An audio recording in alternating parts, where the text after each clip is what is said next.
Well, first of all, it's a fight. So some people don't like confrontation. So they're gonna do individual sports where there's nobody trying to stop you doing what you want to do. You're wearing a full suit of heavy cloth with a weapon in your hand and a gradient in your face, and you're looking someone else in the face, trying to hit them while they're trying to hit you.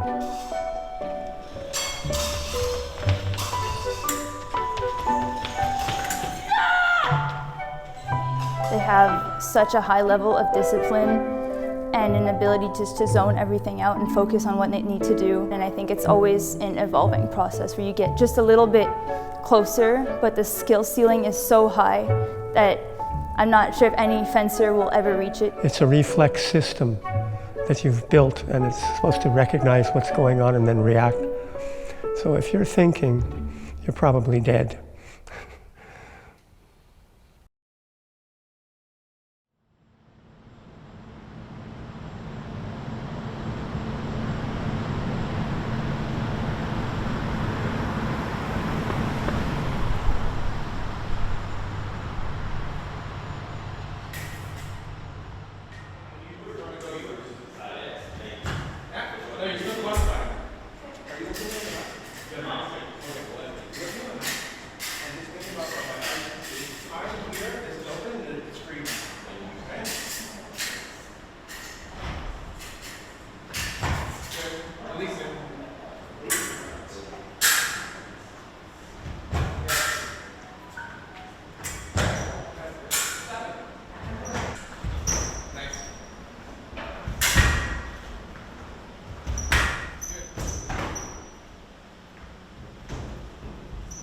For fencing, it's how well do you process information?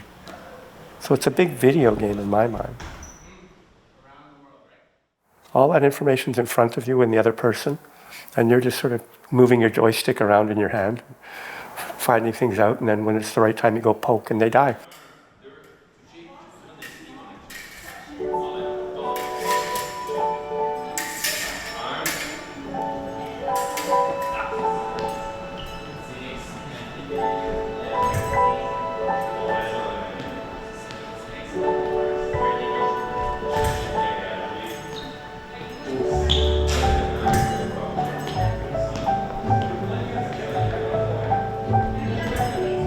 People are attracted to fencing, I think, because they have romantic notions about it. They see it in the movies, and Zorro and D'Artagnan and all. So there's that element to it.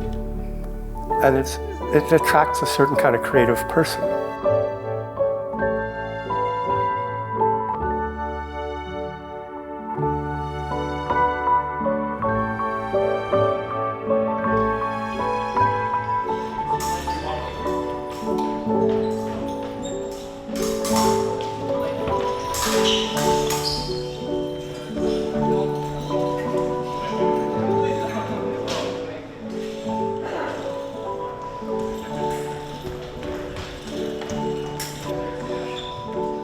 For people who haven't gone into it a bit, so they don't really know what's going on, it's very, very fast.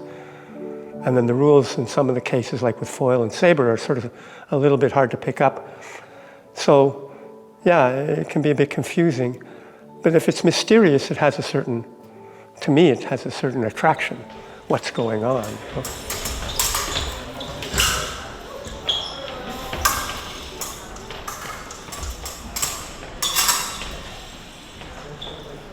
If you think of it as a chess game, regular chess game, you don't have the time that a regular chess player has to look at the board, go through his mind, pick out the game that fits. So you're playing a hustler in Central Park. It's a very fast game, and you have to be able to see it right away, make the move. You're going to make mistakes, but the idea is you make fewer than the other person. Physically, probably if you need a quality, it would be agility, based on balance, ability to move quickly and change.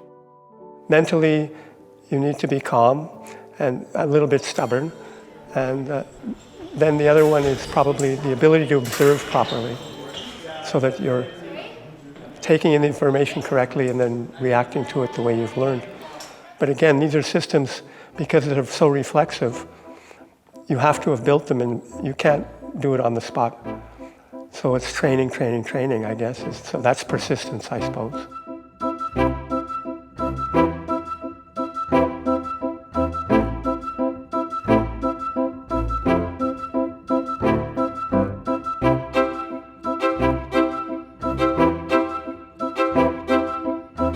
Personally, when I fence, I'm not exactly thinking about, okay, I'm gonna set a trap right now that's gonna make my opponent do this.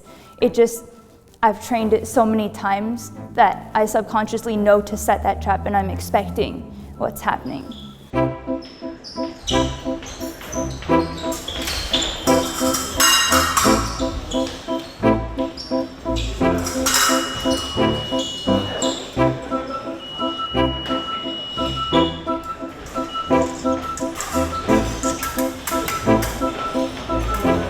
What goes on in the mind of a great fencer is just enough to be ready for the next point.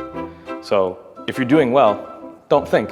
If you're not doing well or something changes, you should think just enough to change in accordance with it and move forward, but not more than that.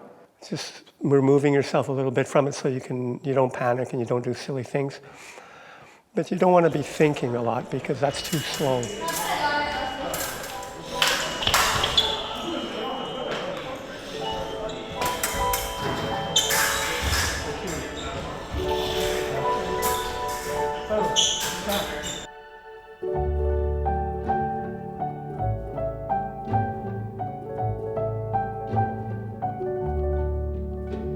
I was in my mid-20s, I was 25. So I was looking for something individual and I mentioned fencing to somebody and they said, oh, I know somebody. With the old school coaches, you didn't fence right away. So I probably took lessons for 4 or 5 months without actually fencing. Then I started to fence here. And then at some point, I had the opportunity to go and train with his old friend in Hungary, Maki Sabo. So I went and did that for 4 months and that was very interesting. And then when I came back, I just started to help with the teaching and sort of fell into that. And it actually suits my personality better. I'm not a good loser and I'm not an overly competitive person in the sense that I like to know how things work. Then I went back to university when I started to coach to learn a few things about biomechanics and teaching methodologies and basic anatomy and stuff so that I at least knew something. For me, fencing directly related to my progress as a human, I think. There's this need sometimes for people to do things immediately, but fencing teaches you that you're supposed to know your environment and act with it. That's a life lesson that I think everybody needs. So that's what it gave to me. It made me a more thoughtful and decisive person while being patient. The amount of friends that I've made here and also just how much purpose it's given me throughout the years. Like when I was in high school, there's always this incentive, get my homework done on time so that I could go to fencing after.